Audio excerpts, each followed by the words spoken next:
Doctor Mohammad Ali Shah साहब, international affairs expert हमारे साथ मौजूद हैं। इसके साथ ही सैयद बाबर अशरफ के चौचवी साहब, सेक्रेटरी जनरल ऑल इंडिया मोहम्मदी मिशन हमारे साथ मौजूद हैं इस चर्चा में। इसके साथ ही कर्नल टीपी त्यागी साहब, डिफेंस एंड स्ट्रैटेजिक एक्सपर्ट हमारे साथ चर्चा में मौजूद हैं। आप लोगों का इस्तकबाल है सलाम टीवी में। सबसे पहले मेजर डॉक्टर मोहम्मद अली शाह साहब, मेरा सवाल आपसे है, फिलिस्तीनों की ये ईद मुबारक कैसे हो सकती है? पूरी दुनिया ईद मनाए, लेकिन जिसने अपनों को खो दिया, 33,000 लोगों की जान चली गई इस जंग में, ये ईद मुबारक उनके लिए कैसे हो सकती है? लेकिन फिर भी जो तब्दीलियां हो रही हैं, क्या ये एक राहत के तौर पर देखा जाए या इसके पीछे इजराइल का कोई बी प्लान है? आपने बहुत ही प्रैक्टिकल बात करी है शबनम जी। देखिए, बात ऐसी है कि जहां पे लोग उम्मीद कर रहे थे कि रमजान के मुकद्दस महीने में कुछ राहत मिलेगी उनको, बल्कि 10 मार्च से पहले पहले अनुमान लगा के लोग बोले हो सकता है शायद सीज फायर हो जाए, लेकिन नहीं हुआ। हमले और तेज हुए, तड़ातड़ हमले हुए। लेकिन मैं हौसले, जज्बे, जुनून और जोश जो गाजा पट्टी में जो पीड़ित लोग हैं उनके जज्बों की मैं सलाम करता हूं। इन्होंने इस महीने में भी जब इन पे हमले हो रहे थे, इन्होंने अपना ईमान नहीं छोड़ा। इन्होंने बाकायदा रोजे रखे, नमाज अदा करी, जमात में मिले। और ये इस बात की कोई गारंटी थी नहीं इनके पास कि क्या ये सहरी कर पाएंगे, क्या ये इफ्तियार कर पाएंगे। और मैं वही बात करता, अगर मैं यहूदी भी होता तो भी मैं अगर यही अटैक्स अगर यहूदी की तरफ से हो रहे थे, अगर इजराइल में हो रहे थे, तो भी मैं वही बात करता, क्योंकि मैं इंसानियत का पक्ष रखता हूं। ये नहीं कि अरब या मुसलमान थे या यहूदी या इजरायली थे। इंसानियत का खात्मा हुआ है।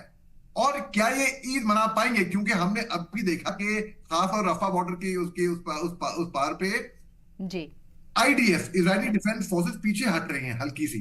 क्या ये राह दे रही है या क्या ये टैक्टिकल विड्रॉल है? मिलिट्री टर्म्स में कहेंगे टैक्टिकल विड्रॉल, और आगे जाके ये बड़ी स्ट्रेटजी लार्जर पिक्चर में ये बड़ा हमला करने वाली है। एक शेर जो होता है, वो शेर भी पहले कुछ कदम पीछे लेगा एक बड़ी छलांग फाड़ने से पहले। बस ठीक इसी तरीके से मैं ऐसे देख रहा हूं कि इजराइल कुछ बड़ा करने वाला है इनके साथ। और अभी जो हमने हमने आंकड़े जानते हैं कि 33,000 से ज्यादा लोग इसमें मारे गए हैं, 17,000 से ज्यादा लोग जख्मी हुए हैं। 1,000 बच्चों में से कम, बल्कि 1,000 बच्चे ऐसे हैं जिनके कम से कम एक लिम्ब, हाथ पांव या दोनों हाथ पांव या चारों हाथ पांव गायब हो गए, मतलब कटे गए हैं। मगर फिर भी इन्होंने अपना हौसला नहीं छोड़ा है अब तक। तो क्या ये ईद मना पाएंगे? माफ कीजिएगा, मेरे को बहुत ही भारी दिल से ये कहना पड़ रहा है। मुझे ऐसा दिख रहा है कि आई होप, मैं उम्मीद करता हूं कि ये उम्मीद के ईद बना पाए। लेकिन जिस तरीके के हालात ऐसे दिख रहे हैं, हाँ इजरायली फोर्सेस पीछे हटी हैं, लेकिन मैं ये नहीं देखा कि वो उनके ही डिफेंस मिनिस्टर साहब ने बोला है, गैलेंट साहब ने बोला है, उनके इजरायली डिफेंस फोर्सेस ने, कि भाई इसका मतलब ये नहीं कि युद्ध खत्म हुई है। अभी हम एक और लंबा प्लान लेकर इसमें आएंगे शबनम जी। तो मैं ऐसे देख रहा हूं इसको। सवाल मेजर मोहम्मद अली शाह साहब आपसे है। आपको क्या लगता है, जो काहिरा के अंदर जो अमन मुज़ाकरात के लिए मीटिंग हो रही है, इजराइल कुछ नर्म नजर आ रहा है? जो अभी जो जितनी तब्दीलियां नजर आ रही हैं या जो डिसीजन लिए जा रहे हैं, इशारा तो यही है कि इजराइल नर्म हो रहा है। हमास के ऊपर दारोमदार कितना टिका हुआ है? कुछ शराइतें ऐसी हैं जो इजराइल नहीं मानेगा। पूरी तरीके से जंगबंदी, इजरायली फोर्सेस का गाजा को पूरी तरीके से खाली कर रहा, क्या आपको लगता है कोई एक हल निकल पाएगा इन सब के बीच? जी देखिए, बड़ा अच्छा सवाल है आपका रमन जी। देखिए, जो 140 स्क्वायर माइल्स वक्त का जो इलाका है, जो लैंड है, जहां पे 2.3 मिलियन लोग, जहां पे इजराइल, मिस्र, इजिप्ट और मेडिटेरेनियन सी के बीच में जो रहा करते हैं, अब ये बताइए ये लोग अभी ईद पे जाए कहां? पहली बात। दूसरी बात कि क्या इजराइल सॉफ्ट नजर आएगा? जैसे कि मेरे प्रीवियस पैनलिस्ट ने कहा कि नहीं, ये ईद पे भी हमले करेगा, क्योंकि इनके गैलेंट साहब, इनके डिफेंडर साहब ने खुद बोला है कि ये और जगह खत्म नहीं हुई है। अगर ये पीछे हट रहे हैं, अगर हमको उनका रवैया अगर हुआ तो सॉफ्ट नजर आ रहा है, तो ये उनकी एक टैक्टिकल मूव है, स्ट्रेटजी है। तीसरी बात, देखिए, जिस 7 अक्टूबर को हमास ने जो किया इजराइल में, ये बहुत ही गलत किया। और मैं एक बात और बहुत साफ कर देना चाहता हूं कि जिस इलाके में हमास ने इजराइल में ये अटैक किया था, वो जगह ऐसी है इजराइल की जहां की आइडियोलॉजी लोग वहां की लेफ्ट विंग आइडियोलॉजी फॉलो करते हैं। यानी कि वो लोग पैलेस्टीन को जिंदाबाद कहते हैं। बहुत लोग इजरायली ऐसे भी हैं। तो ये वो लोग थे जिनके ऊपर हमास ने हमला किया, और वही लोग कह रहे हैं आज की तारीख में, इतना अटैक होने के बाद तकरीबन 1200 वहां पे मौतें हुई थी बदकिस्मती से, वो लोग कह रहे हैं जो हमास का साथ देता है वो हमारा दुश्मन है, हम फलस्तीन के दुश्मन नहीं है। ये उन लोगों का कहना है जो इजराइल में, जहां पे हमास ने इन पे अटैक किया था। इससे एक और बात सामने ये आती है कि हमास किसी का नहीं है। अगर लोग सोचते हैं कि हमास गाजा पट्टी के वाले लोगों का है, फलस्तीनियों का है, कि नहीं है, वो सेल्फ प्रोक्लेम्ड। और अगर, जी हाँ, हम ये कतई नहीं भूल सकते कि हमास ने जो 7 अक्टूबर को किया, दरिंदगी वाली हरकत करी थी, बिल्कुल बेरहमी से मारा था और बहुत ही बड़ा गुनाह किया था। लेकिन क्या ये बताइए, क्या ये फेयर होगा कि उसका खामियाजा जो हमास ने किया कोई और तीसरा आदमी जिसे कोई लेन देन भी नहीं है वो भुगते ना?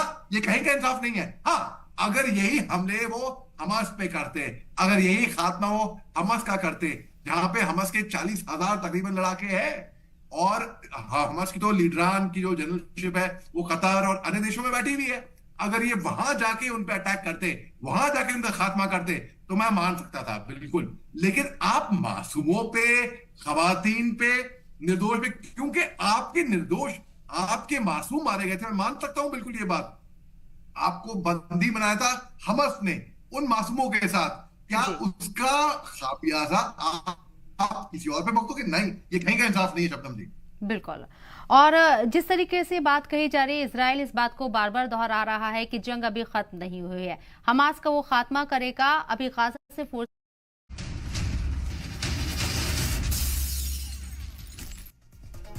एक तरफ जहां पूरी दुनिया ईद की तैयारी कर रही है, हो सकता है कल चांद रात या परसों चांद रात हो और बुध के रोज या जुमेरात के रोज से ईद का ये खास त्योहार मनाया जाए, लेकिन फिलिस्तीन में हालात जुदा है। वहां का बच्चा बच्चा ये दुआ कर रहा है कि किसी तरीके से सीज फायर हो, जंग बंदी हो, ताकि इस गम के माहौल में भी वो ईद की खुशियों को कुछ हद तक महसूस कर पाए। मेरा सवाल यहाँ मेजर डॉक्टर मोहम्मद अली शाह साहब आपसे है, आपको क्या लगता है इसराइल को जितना कमजोर आका जा रहा है या उसे बेबस समझने की कोशिश की जा रही है, ये नादानी होगी? अमेरिका, ब्रिटेन, ऑस्ट्रेलिया, फ्रांस लोगों की हलाकतों पर नाराज हैं, लेकिन इजराइल दहशतगर्दी के खिलाफ, हमास के खिलाफ लड़ रहा है, तो हथियारों की सप्लाई जारी रहेगी। जी, हथियारों की सप्लाई तो जारी रहेगी, बोल कुछ भी रहे लें, अल्टीमेटली इन लॉन्ग रन इनको भी अपना आर्म्स का बिजनेस भी संभालना होगा, इनके लिए पैसे आएंगे, वो अलग बात रही। दूसरी बात है कि हमास ने जो किया, मैं दोबारा रीइंस्टेट करता हूं, बहुत ही गलत किया, लेकिन वो, उनको यूएन, यूएस, यूके, इसराइल, अन्य देशों ने उनको आतंकवादी का करार दे रखा है, बैन आउटफिट है वो गैर जिम्मेदार बात है। और इसराइल एक गवर्नमेंट है, एक इलेक्टेड गवर्नमेंट है, एक बाकायदा ऑर्गेनाइज मिलिट्री है। हम उम्मीद किसे लगाएंगे? चोर डाकू चक्के से, या जो कानून के रखवाले होंगे उनसे, अनुमान तौर पे कहीं पे भी। तो ये बात ऐसी है कि हमें इसराइल को भी दिखना होगा कि जिस तरीके के वो हमले कर रहा है ह्यूमैनिटी के खातिर, हमास को वो तोड़ दे, फोड़ दे, कुछ भी कर दे, कोई इसमें, मगर हाँ, मैं मानता हूं ये बात कि ट्रिकी है, क्योंकि हमास ने टनल खोल रखे हैं। ऐसा कहा जा रहा है कि अस्पतालों के पास या स्कूलों के पास में। लेकिन अगर ऐसा ही है, वैसे तो भी जहां चाहे वहां रहा है। अगर आपको हमास का खात्मा करना है, आपने जो नुकसान कराया है, कितने लोगों का नुकसान कराया है, उतना ही अगर आप स्ट्रेटेजिक प्लानिंग करके हमास को चुन चुन के अगर आप मारते, तो किसी को कोई तकलीफ नहीं होती। इसकी जो इजराइल के सपोर्ट में थे, आज की तारीख में वो ही इजराइल का सपोर्ट विड्रॉ कर रहे हैं, क्योंकि उनको इंसानियत को सपोर्ट करते हैं वो। और जो भी इंसानियत को सपोर्ट करेगा, चाहे किसी भी साइड से हो, अरब या यहूदी, इजराइल या फिलिस्तीन, कहीं से भी, वो 7 अक्टूबर की जो घटना घटी जो हमास ने की उसकी निंदा करेगा। जी। और जो अभी जो इजराइल कर रहा है, दो गलत कभी सही नहीं होते। गलत किसने किया? एक बैंड टेररिस्ट आउटफिट ने किया। दोबारा एक गलती अगर एक जिम्मेदार गवर्नमेंट करेगी, ये कतई मंजूर नहीं है। और जिस तरीके से इनकी मदद भी हो रही थी, एंथनी ब्लिंकन साहब आते हैं अमेरिका से, वो मिस्र में उतरते हैं, अपना कंसर्न जताते हैं, लेकिन दूसरी तरफ ये कहने को कुछ हथियार भी सप्लाई होते हैं इजराइल को। तो हथियार की सप्लाई तो मुझे लग रहा है जारी रहेगी। और जी। अब यही जंग जब हथियार मैं मिलते देख रहेंगे तो जंग का रहा हूं खात्मा कैसे होगा? जंग लड़ने के लिए आपको हथियारों से की जरूरत अब होती है जंग की और वो आपको बेशुमार तादाद में मिल रहे हैं, तो जंग लड़ते रहिए, खून बहाते रहिए।